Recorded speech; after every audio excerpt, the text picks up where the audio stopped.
chỗ này chỗ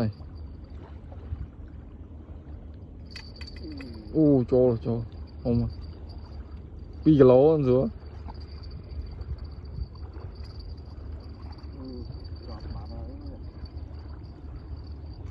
chuột men rồi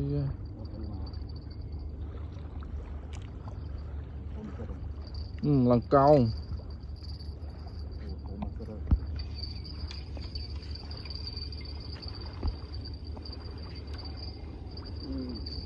màu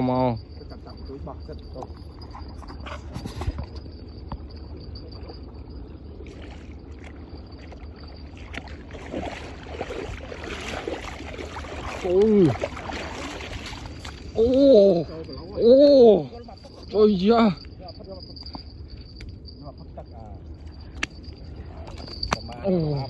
ma ba này bông ôn nè cho cái lô rồi thầy bà má thầy bà má điệp đặt lá ngay mà lâu